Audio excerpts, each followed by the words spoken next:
हे guys, जय Mahakal. Welcome to your channel MP RM. आशा करती हूँ कि आप सभी की पढ़ाई बहुत अच्छी चल रही होगी और आप के एग्जाम पटवारी का जो है एक दो दिन में ही होने वाला होगा। तो चलिए स्टार्ट करते हैं मैनेजमेंट के कुछ क्वेश्चन से। और यदि आपको सेशन अच्छा लगे तो डेफिनेटली आप पहले लाइक कर दीजिएगा, फिर कमेंट कर दीजिएगा, चैनल सब्सक्राइब कर दीजिएगा और अपने बेस्ट फ्रेंड्स के साथ वीडियो शेयर कर दीजिएगा। पहला क्वेश्चन है कि मास्लो के अनुसार जो व्यक्ति प्रेम, संबद्धता, स्वीकारता और मित्रता की तलाश करता है तो वह किस अवस्था स्तर पर स्थित होता है। तो मास्लो ने कहा था कि जो व्यक्ति है प्रेम, संबद्धता, स्वीकारता की तलाश कर रहा है, मित्रता की तलाश कर रहा है, वो कहाँ पर होगा? तो सामाजिक स्तर पर स्थित होगा। हर्जबर्ग के दो कारक सिद्धांत दिए थे। उनके अनुसार कार्य पर्यावरण में कौन से कारक आप प्रेरणा नहीं देते लेकिन अनुपस्थित होने पर असंतोष बढ़ जाता है। तो हर्जबर्ग ने दो सिद्धांत दिए थे और इनमें कहा था कि जो हमारे एक ऐसा कार्य है जो कि पर्यावरण में एक कारक प्रेरणा नहीं होता, मतलब कोई प्रेरणा नहीं देगा, लेकिन हाँ यदि अनुपस्थित है तो असंतोष जरूर बढ़ जाएगा। तो ये था हमारा स्वच्छता कारक। कर्मचारी तनाव को काम करने में सहायता के लिए कई व्यवसाय कार्यक्रमों और गतिविधियों का विकास क्यों करते हैं। तो कोई भी कर्मचारी है उनके तनाव को कम करने में सहायता के लिए जो व्यवसाय कार्यक्रम है वह गतिविधियों का विकास कर रहे हैं। क्यों? तो वह उत्पादकता को बढ़ाने के लिए, उनका तनाव कम होगा तो उत्पादकता डेफिनेटली बढ़ जाएगी। इन प्रोत्साहन की गतिविधियों में से किसमें कर्मचारियों को कंपनी के लाभ का एक हिस्सा प्राप्त होता है और जिसमें सामान्य रूप से स्थानीय लाभ के 1% की गणना होती है, उसे क्या कहा जाता है? तो एक ऐसा प्रोत्साहन जिसमें जो कर्मचारी होता है उसको कंपनी के लाभ का एक हिस्सा प्राप्त हो जाता है, जिससे कि उनकी सामान्य स्थितियां जो होती हैं उनमें लाभ का 1% की गणना की जाती है। तो ये होते हैं हमारे, कौन सा है? यह है लाभ सहभाजन का सिद्धांत। भावनात्मक घटक किससे संबंधित होते हैं? तो भावनात्मक घटक है वह हमारे भावना और संवेग से संबंधित होते हैं।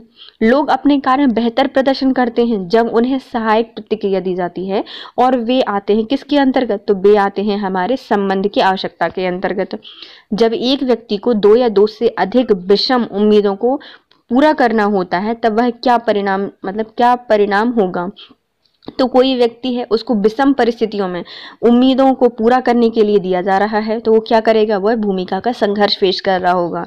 निम्नलिखित में से कौन सा सीवनहीन संचार के लिए रोध नहीं है? तो सीवनहीन संचार के कौन सा रोध नहीं होता? रोध होते कौन से हैं पहले ये देख लेते हैं। होते हैं हमारे दोषपूर्ण अनुवाद और नहीं उचित योजना, ये तो आंसर हो गया है ना। उचित योजना क्या है? सीवनहीन संचार के लिए रोध नहीं है, लेकिन है कौन कौन से? दोषपूर्ण अनुवाद, विकृति संचार, बुरी तरह से व्यक्त करना संदेश को, ये सब हमारे सीवनहीन संचार के रोध होते हैं। नीचे दिए गए लोगों में से कौन से लोग व्यक्तिनिष्ठता, विचारों की भीतरी दुनिया में भावनाओं और विचारों पर, अपने विचारों पर ही केंद्रित रहते हैं? तो वो कौन से व्यक्ति होते हैं? वो होते हैं अंतर्मुखी लोग। ये व्यक्तिनिष्ठ होते हैं, विचारों की भीतरी दुनिया में रहते हैं, भावनाओं और विचारों पर ही केंद्रित रहते हैं। अपुष्ट समाचार या फिर जो गैप वाइन होता है उसके संदर्भ में तो कौन सा सही नहीं है? तो गैप वाइन में हो जाएगा हमारा अपुष्ट समाचार को निरंतर प्रयास के साथ समय पर नष्ट किया जा सकता है, तो नहीं किया जा सकता, तो ये वाला गलत हो जाएगा। निम्नलिखित में कौन सा एक अधोमुखी संप्रेषण का उदाहरण नहीं है? तो अधोमुखी का कौन सा नहीं है? तो हमारा जो कॉर्पोरेट नीति वक्तव्य होता है वह एक अधोमुख या फिर अपवर्ड कम्युनिकेशन का भाग नहीं होता, जबकि क्रय आदेश सार, बिक्री रिपोर्ट और उत्पादन रिपोर्ट ये सब हमारे अपवर्ड कम्युनिकेशन का भाग होती हैं। नेतृत्व के निम्नलिखित में कौन से घटक अधीनस्थों की भूमिका को स्पष्ट करते हैं? जो हमारा नेतृत्व करने का घटक होता है वह अपनी अधीनस्थों की भूमिका को स्पष्ट कर देता है, तो लक्ष्य की स्थापना के लिए। प्रेरणा का सिद्धांत जिसमें तर्क दिया गया था कि व्यक्तियों की जरूरतें 5 स्तर पदानुक्रम में निर्मित करती हैं, तो ये क्या कहलाता है? तो ये कहलाता है मास्लो का आवश्यकता पदानुक्रम। मास्लो की आवश्यकता पदानुक्रम के अंतर्गत वायु, भोजन, आवास कौन सी आवश्यकता स्तर के अंतर्गत आते हैं? तो ये सब आते हैं शारीरिक क्रियाओं की आवश्यकताएं। निम्नलिखित विशेषताओं में से किसमें नेतृत्व के सार्वभौमिक घटक के रूप में जाना जाता है? तो नेतृत्व का सार्वभौमिक घटक है हमारा प्रत्यायोजन। एक संगठनात्मक दृष्टिकोण में गैप वाइन क्या करता है? तो एक संगठनात्मक दृष्टिकोण में गैप वाइन संचार का एक अनौपचारिक श्रेणी होती है जो कि खुद ही विकसित हो जाती है। अनौपचारिक संचार चैनल को संदर्भित करता है, तो अनौपचारिक संचार चैनल को कौन संदर्भित करता है, तो ये करता है गेबवाइन। प्रभावी नेता के गुण में शामिल होते हैं, जो हमारा प्रभावी नेता होता है तो वह एक स्फूर्ति और सहनशीलता होगी, उसमें समस्या के प्रति वैज्ञानिक दृष्टिकोण होगा और सहकारिता की भावना होगी। उपयुक्त सभी। रेसिस लिकर्ड ने डैश व्यवस्था स्थापित की थी या फिर व्यवस्था का प्रतिपादन किया था, तो रेसिस लिकर्ड के द्वारा 4 व्यवस्था प्रतिमान दिए गए थे। लाइकट के नेतृत्व शैली में शामिल नहीं होता, तो लाइकट की नेतृत्व शैली में कौन शामिल नहीं होता, तो लोकतंत्रात्मक शैली शामिल नहीं होती। ब्लैक और मोटन का प्रबंधकीय ग्रिप के अंतर्गत नेतृत्व शैलियों में शामिल नहीं होता, तो ब्लैक और मोटन का प्रबंधकीय ग्रेड के अंतर्गत नेतृत्व शैली में कौन शामिल नहीं होता, तो लोकतांत्रिक और जनतांत्रात्मक प्रबंधन। लक्षणवादी विचारधारा की कमियों में शामिल नहीं होते, तो जो लक्षणवादी विचारधारा होती है उसकी कमियों में कौन शामिल नहीं होता, तो नेतृत्व के गुणों की सामान्य रुचि का भाव, अधीनस्थों की योग्यता और व्यवहार में कोई टिप्पणी नहीं दी गई है और परिस्थितियों की व्यवस्था नहीं की गई है, ये सब सभी कोई शामिल नहीं होता। प्रभावी संप्रेषण की मनोवैज्ञानिक बाधाओं में शामिल नहीं होता, तो हमारे जो प्रभावी संप्रेषण की मनोवैज्ञानिक बाधा में कौन शामिल नहीं होता, तो शारीरिक भाषा और जो सांकेतिक संदेश वाचन होते हैं वो इसमें शामिल नहीं होते हैं। प्रबंधक जो लोगों को उच्च निष्पादन के स्तर को प्राप्त करने के लिए प्रेरित करता है, किस चीज से अच्छा कहलाता है, तो कोई भी प्रबंधक है जो अपने लोगों को उच्च निष्पादन के स्तर को प्राप्त करने के लिए प्रेरित करता है, तो वो क्या हो जाएगा, वो हो जाता है नेतृत्व करने की इच्छा है या फिर गुण है। ये एक प्रबंधक के मुख्य कार्यों में से एक स्पष्ट दूरदर्शिता को अभिव्यक्ति करना, संगठन के सदस्यों को सक्षम एवं ऊर्जामयी बनाना ताकि लक्ष्य को प्राप्त करने के लिए वे अपनी भूमिका को समझ पाएं, ये क्या कहलाता है, तो ये कहलाता है नेतृत्व। निम्नलिखित में से गैर मौखिक संचार कौन सा होता है, तो गैर मौखिक संचार है हमारा व्यक्तियों की अभिव्यक्ति, वेशभूषा और मुद्रा, ये सब होती है हमारे गैर मौखिक संचार। साथियों और सहकर्मियों के बीच में संदेशों का पार्श्व एवं विकिरण विनिमय, जिसमें टीम संचार भी शामिल होता है, किसके अंतर्गत आती है, तो साथियों और सहकर्मियों के बीच में जो संदेशों का पार्श्व एवं विकिरण विनिमय होता है जिसमें टीम संचार भी शामिल होती है, तो किसके अंतर्गत आती है, तो ये समस्तरीय संचार या फिर हॉरिजॉन्टल कम्युनिकेशन के अंतर्गत आती है। नेतृत्व निम्नांकित में से किसी एक को छोड़कर अन्य सभी का कार्य होता है, तो किसको छोड़कर, उत्पाद और सेवा का काम नहीं करता नेतृत्व। उन लाभों में मंजूरी देकर और उन्हें रोककर जो उनके हितों में होती हैं, लोगों को प्रभावित करने की क्षमता क्या कहलाती है, तो उन लाभों में मंजूरी देकर जिन उन्हें रोककर उनके हितों में होती हैं और लोगों को प्रभावित करने की क्षमता क्या कहलाती है, तो ये कहलाती है पुरस्कार शक्ति। संगठन के लक्ष्यों को हासिल करने की दिशा में अपने कनिष्ठों के प्रयासों को मार्गदर्शन देना और उनका निरीक्षण करना क्या कहलाता है, तो ये कहलाता है निर्देशन प्रक्रिया। निम्नलिखित में कौन सा मास्लो की आवश्यकता अनुसार पदानुक्रम का भाग नहीं था, तो मास्लो की जो आवश्यकता का पदानुक्रम है उसका कौन सा भाग नहीं था, तो नियंत्रण का भाग नहीं था, जबकि शारीरिक सुरक्षा और स्वयं विस्तृतीकरण इसका भाग था। मजबूर, नियंत्रित और निर्देशित लोगों के साथ प्रबंधित करने के लिए पारंपरिक दृष्टिकोण को कौन प्रदर्शित करता है, तो मजबूर, नियंत्रित और निर्देशित लोगों के साथ प्रबंधित करने की जो पारंपरिक दृष्टिकोण है उसको निर्धारित करते हैं हमारे मैकग्रेगर का एक्स सिद्धांत। संचार प्रक्रिया में घटकों को सही क्रम क्या हो सकता है, पहले होगा हमारा सेंडर जो सेंड करेगा, फिर उसको इनकोड होगा, फिर चैनल के पास जाएगा, फिर रिसीव करेगा, फिर उसको डिकोड करेगा और फिर फीडबैक देगा। पहला ऑप्शन सही है। नेक्स्ट आता है नियंत्रण की कुछ क्वेश्चन। निम्नलिखित में से कौन प्रदर्शन मूल्यांकन प्रणाली से परिणत होने वाला सुधार कार्य नहीं है, तो कौन सा प्रदर्शन मूल्यांकन प्रणाली से परिणत होने वाला सुधार कार्य नहीं है, तो ये नहीं है हमारा कार्य प्रदर्शन, इसका सुधार कार्य नहीं होता। जबकि इनिशिएटिव होता है, प्रशिक्षण होता है, जुर्माने होते हैं, ये सब हमारे सुधार कार्यों के अंतर्गत आते हैं। निम्नलिखित में कौन सा कथन सही है, तो हमारा एक नियंत्रण प्रक्रिया बगैर पूर्ण निर्धारित लक्ष्यों की निरर्थक होती है, तो ये सही है, मतलब डी वाला जो ऑप्शन है वो सही है कि एक नियंत्रण प्रक्रिया बगैर पूर्ण लक्ष्य निर्धारित के निरर्थक होती है। प्रबंध कार्यों को कमजोरियों की गतिविधियों से संबंधित होते हैं, उनके लक्ष्यों की दिशा में संगठनात्मक प्रदर्शन को निर्धारित करते हैं और आवश्यकता अनुसार सुधार करते हैं। क्या कहलाते हैं? तो कोई भी प्रबंध कार्य है उसमें कर्मचारियों की गतिविधियों को से संबंधित हैं, उनकी लक्ष्यों की दिशा में संगठन के प्रदर्शन को निर्धारित करता है, आवश्यकता अनुसार सुधार करता है। तो ये क्या कर रहे हैं? नियंत्रण कर रहे हैं। नियंत्रण विस्तृति को निर्धारित करने का सूत्र किसने प्रस्तुत किया था? तो जो हमारा नियंत्रण विस्तृति है उसको निर्धारित करने का सूत्र दिया था वीए ग्लूनास ने। संरचना कई श्रेणीबद्ध स्तरों और नियंत्रण की संकीर्ण विस्तृति को संदर्भित करती है। तो ये क्या बताती है? तो ऊंची संरचना कई श्रेणीबद्ध स्तरों और नियंत्रण के संकीर्ण विस्तृति को संदर्भित करती है। निम्नलिखित में कौन सा कथन सही है?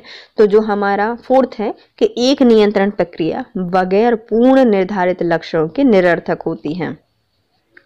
निम्नलिखित में से विभागीयता की कौन सी विधि है शीर्ष पर कड़े नियंत्रण की सुविधा प्रदान करती है? तो निम्न में से विभागीयता की कौन सी विधि है जो कि शीर्ष पर कड़े नियमों की सुविधा प्रदान करती है? तो ये करती है हमारे अधम प्रकार द्वारा इसको निर्धारित किया जाता है। नियंत्रण क्या होते हैं? तो नियंत्रण होते हैं एक भविष्योन्मुख प्रक्रिया। नियंत्रण क्या है? तो नियंत्रण एक प्रकार की प्रक्रिया है। गैल्यूनास द्वारा नियंत्रण के क्षेत्र में संबंधित दिया गया सूत्र कौन सा है? तो जो हमारे गैल्यूनास थे इन्होंने नियंत्रण के लिए एक सूत्र दिया था जिसका फॉर्मूला है फर्स्ट n कोष्टक में 2n-1 प्लस n-1 n कोष्टक में 2n-1 प्लस n-1। एक प्रभावी नियंत्रण तब सहायक होता है कब? जब संगठनात्मक लक्ष्यों के निष्पादन में, कर्मचारियों की मनोदशा में संवर्धन करने के लिए, मानकों की यथावस्था के निर्णय लेने में, सभी में सहायक होता है नियंत्रण। प्रभावी नियंत्रण नियंत्रण किससे संबंधित होता है? तो नियंत्रण परिणामों से संबंधित होता है। नियंत्रण प्रक्रिया क्या होती है? तो ये महंगी होती है। प्रभावी नियंत्रण कैसा होता है? तो प्रभावी नियंत्रण होता है गत्यात्मक। कौन सा सिद्धांत निम्नलिखित विश्वासों पर आधारित होता है? यदि आप सब कुछ नियंत्रित करने का प्रयास करते हैं तो आप कुछ भी नियंत्रण नहीं कर सकते। तो किसने दिया था? तो ये था अपवाद द्वारा प्रबंधन। यदि आप सब कुछ नियंत्रण करना चाहते हैं तो आप कुछ भी नियंत्रण नहीं कर सकते, अपवाद द्वारा प्रबंधन। नियंत्रण के पीछे मुख्य उद्देश्य क्या था? तो नियंत्रण के पीछे मुख्य उद्देश्य था स्थापित मानकों के साथ निष्पादन की अनुरूपता सुनिश्चित करना। स्थापित मानकों के साथ निष्पादन की अनुरूपता सुनिश्चित करना। निम्नलिखित में से किसका प्रकार अधीनस्थों की गतिविधियों को मापना, उन्हें सही करने के लिए और उससे यह सुनिश्चित करना कि कार्यक्रम आयोजन के अनुरूप है या नहीं? तो ये किसके अंतर्गत किया जाता है? तो ये नियंत्रण के अंतर्गत किया जाता है। डैश अधीनस्थ कर्मचारियों की संख्या को संदर्भित करता है जिसका प्रबंधन प्रभावी ढंग से वरिष्ठ कर सकता है। तो ये किसमें है? तो नियंत्रण विस्तृति अधीनस्थ कर्मचारियों की संख्या को संदर्भित करती है जिसका प्रबंधन प्रभावी ढंग से वरिष्ठ कर सकते हैं। डैश वातावरण निगरानी पर जोर देता है, कार्यनीतिक योजनाओं के प्रभाव का आकलन करता है और आवश्यकता अनुसार उन योजनाओं में परिवर्तन करता है। तो ये सब करते हैं रणनीतिक नियंत्रण। रणनीतिक नियंत्रण वातावरण की निगरानी पर जोर देता है, कार्यनीति योजनाओं के प्रभाव का आकलन करता है और आवश्यकता अनुसार इन योजनाओं में परिवर्तन भी करता है। निम्नलिखित में से कौन संगठनात्मक लक्ष्यों को प्राप्त करने के लिए निष्पादन के मापन और संशोधन को शामिल करता है? तो ये कौन करता है? तो हमारा नियंत्रण संगठन के लक्ष्यों को प्राप्त करने के लिए निष्पादन के मापन और संशोधन को शामिल करता है। लक्ष्य को प्राप्त करने के लिए निष्पादन एवं सुधारात्मक कार्यों के क्रियान्वयन के मूल्यांकन को क्या कहा जाता है? तो लक्ष्य को प्राप्त करने के लिए निष्पादन सुधारात्मक कार्यों के क्रियान्वयन के मूल्यांकन को कहा जाता है नियंत्रण। निष्पादन पर निगरानी रखना, मापन करना, निर्धारित लक्ष्यों के साथ उनकी तुलना करना, सुधारात्मक कार्यवाही करना किस प्रक्रिया के अंतर्गत आते हैं? तो ये सब आते हैं नियंत्रण करने के अंतर्गत। PERT एक सांख्यिकीय टूल जिसका इस्तेमाल प्रोजेक्ट प्रबंधन में किया जाता है, किसका संक्षिप्त रूप है? तो PERT का फुल फॉर्म होता है प्रोग्राम एवल्यूएशन एंड रिव्यू टेक्निक। ये ऑप्शन बी सही है, प्रोग्राम एवल्यूएशन एंड रिव्यू टेक्निक। निम्नलिखित में से कौन सूचना प्रणाली के प्रबंधन का लक्ष्य नहीं होता। तो कौन सा सूचना प्रणाली के प्रबंधन का लक्ष्य नहीं है? तो संगठन के लिए लोगों की भर्ती करना, ये सूचना प्रणाली प्रबंधन के अंतर्गत नहीं आता, बल्कि निर्णय लेने की प्रक्रिया में सहायक होता है, प्रबंधन के हर स्तर पर आवश्यक सूचना प्रदान करने में सहायक होता है और निर्णय लेने की प्रक्रिया को सुगम बनाता है। इन सभी में ये सहायक होता है। अब है हमारे विपणन से रिलेटेड क्वेश्चंस। मांस उत्पादन का एक गुण होता है, तो हमारा मांस उत्पादन का एक गुण कौन सा होता है कि उच्च मात्रा निम्न विविधता, उच्च मात्रा और निम्न विविधता। मूर्त सामान जो विभिन्न उपयोगों तक चलते रहते हैं और दीर्घकाल तक इस्तेमाल किए जाते हैं क्या कहलाते हैं? तो मूर्त सामान जो विभिन्न उपयोग तक चलते रहते हैं, दीर्घकाल तक इस्तेमाल किए जाते हैं, उन्हें क्या कहा जाता है? उन्हें कहा जाता है टिकाऊ माल। वे माल जो प्रत्यक्ष उपभोक्ता के लिए माल का उत्पादन करके अप्रत्यक्ष रूप से उपभोक्ता की इच्छाओं को संतुष्ट करते हैं, उन्हें किस नाम से जाना जाता है? तो उन्हें कहा जाता है उत्पादक माल। वे माल होते हैं जो प्रत्यक्ष उपभोग के लिए माल की उत्पादन करके अप्रत्यक्ष रूप से उपभोक्ता की इच्छाओं को पूरा करते हैं, उन्हें कहा जाता है उत्पादक माल। आयु, लिंग, आय और धर्म के आधार पर एक बाजार को विभक्त करना किस रूप से जाना जाएगा? तो इसे कहा जाता है जनसांख्यिकीय विभाजीकरण। अपने व्यक्तित्व लक्षणों, जीवन शैली और मूल्यों के आधार पर बाजार में ग्राहकों का विभाजन करना क्या कहलाता है? तो अपने व्यक्तित्व लक्षणों को, जीवन शैली और मूल्यों के आधार पर बाजारों में ग्राहकों का विभाजन करना, ये मनोवृत्ति परक विभाजन कहलाता है। सेवा और माल, गुड्स के बीच में बुनियादी अंतर यह होता है कि माल के विपरीत सेवाएं डैश कहलाती हैं, तो अमूर्त या फिर इंटेंजिबल कहलाती हैं। तो सेवाएं क्या होती हैं? अमूर्त होती हैं। एक उत्पाद के लिए कंटेनर की डिजाइनिंग, उत्पाद की गतिविधियों को इस नाम से जाना जाता है, तो उसे क्या कहा जाता है? तो कोई भी उत्पाद है उसके लिए कंटेनर की डिजाइनिंग और उत्पादों या उत्पादन की जो गतिविधियां होती हैं उनके नाम से जानी जाती हैं, तो उसे कहा जाता है डिब्बाबंदी या फिर पैकेजिंग। उपभोक्ता के लिए उपलब्ध उत्पाद को बनाने हेतु जिम्मेदार स्वतंत्र संगठन के सेट को क्या कहा जाता है? तो उपभोक्ता के लिए उपलब्ध उत्पाद को बनाने के लिए जिम्मेदार स्वतंत्र संगठन के सेट को कहा जाता है मार्केटिंग चैनल। निम्नलिखित में कौन सी विपणन में ग्राहक विभाजन रणनीति होती है?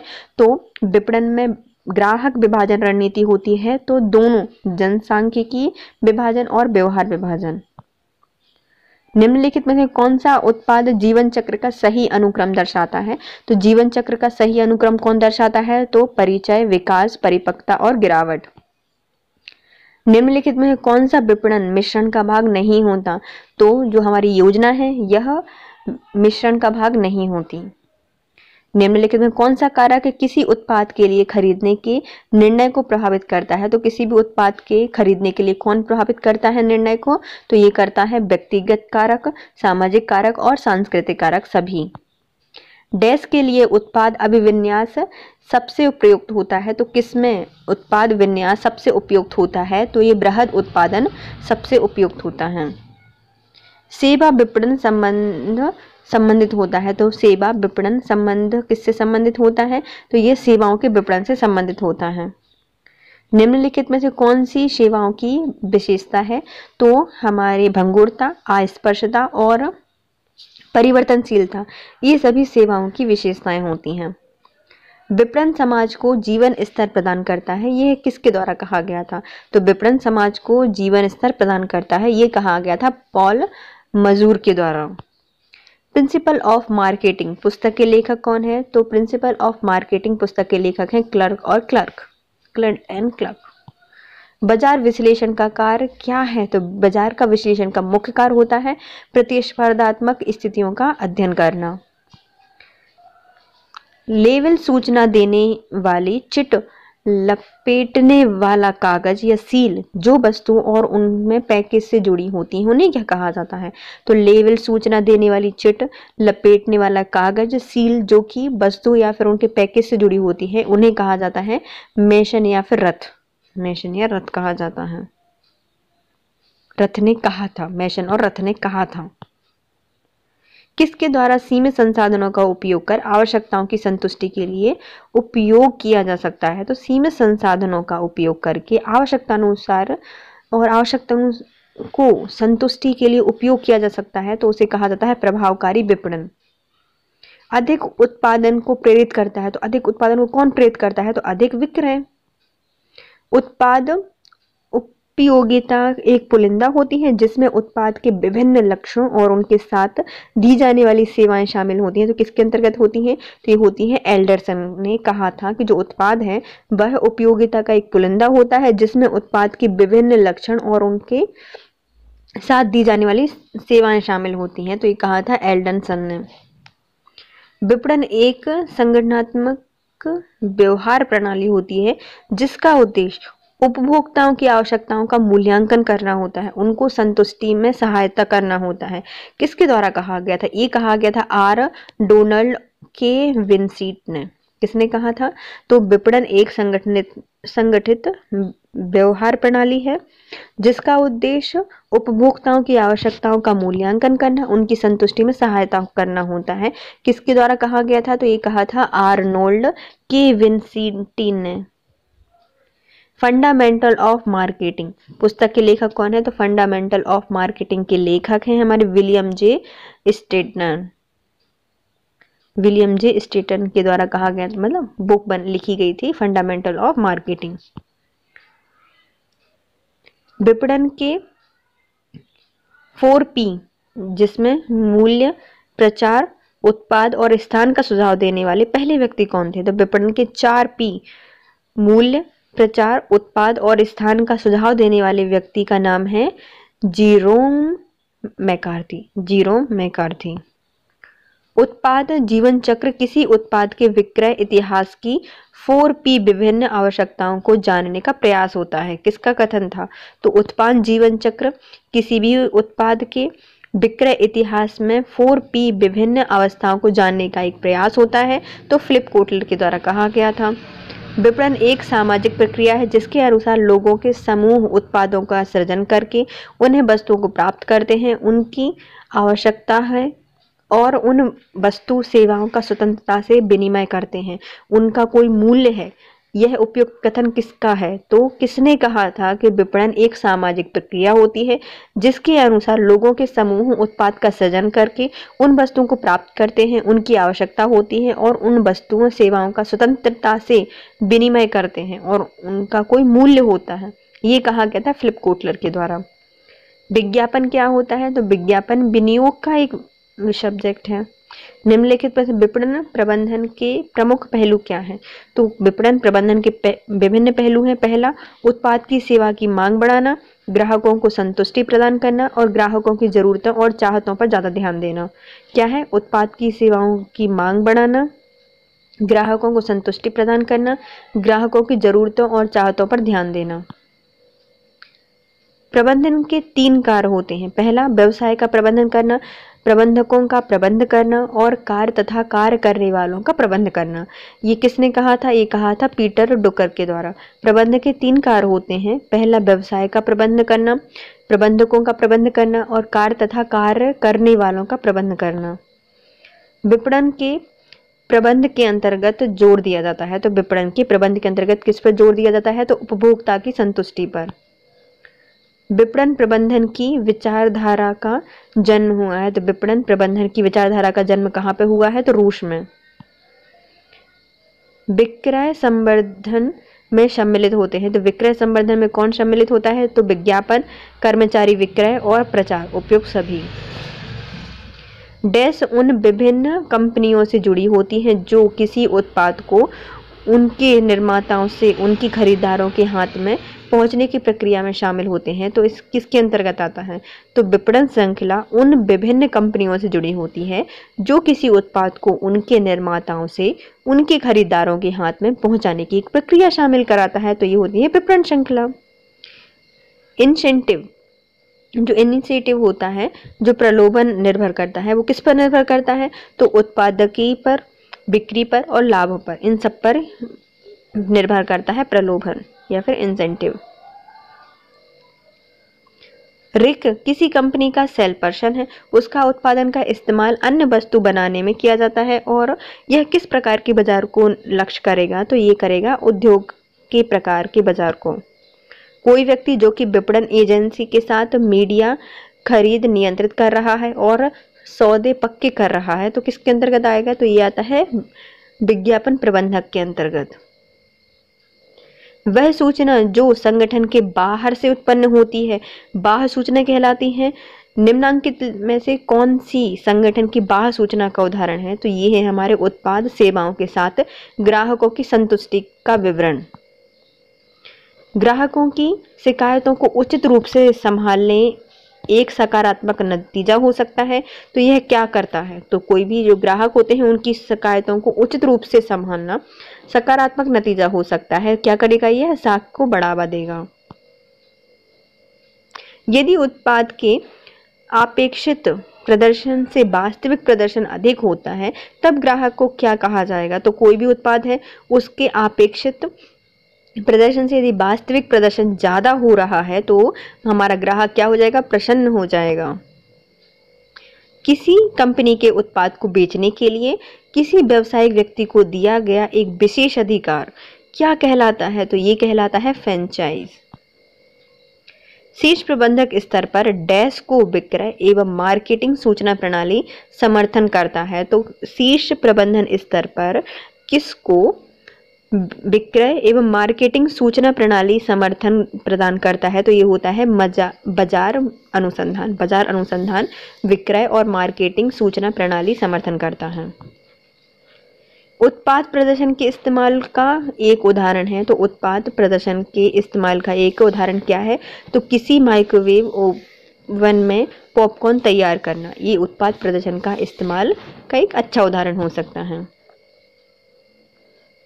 रिटेलर्स प्रायः जेनरिक ब्रांड स्टॉक रखते हैं क्योंकि वे ग्राहकों को कैसे लुभाना चाहते हैं। जो रिटेलर्स होते हैं वह हमेशा जेनरिक जो ब्रांड होते हैं उनको रखते हैं क्योंकि वह कम कीमत दिखाकर ग्राहकों को लुभाना चाहते हैं।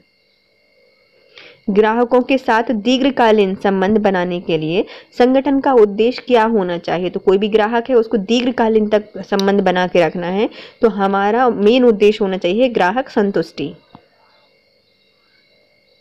उपभोक्ता जीवन शैली के मापन के विज्ञान एवं वर्गीकरण को संदर्भित करता है।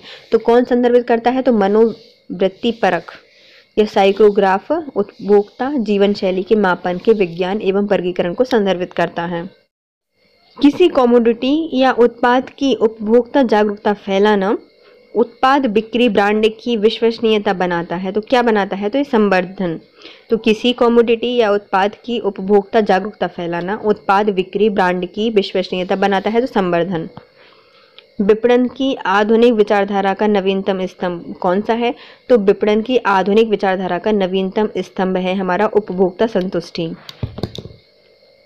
विक्रय प्रबंधन का लक्ष्य विक्रय करना होता है, जबकि विपणन प्रबंधन का लक्ष्य क्या होता है? तो बाजार कमाना विपणन प्रबंधन का मुख्य कार्य होता है। इसके साथ आज का सेक्शन कंप्लीट होता है।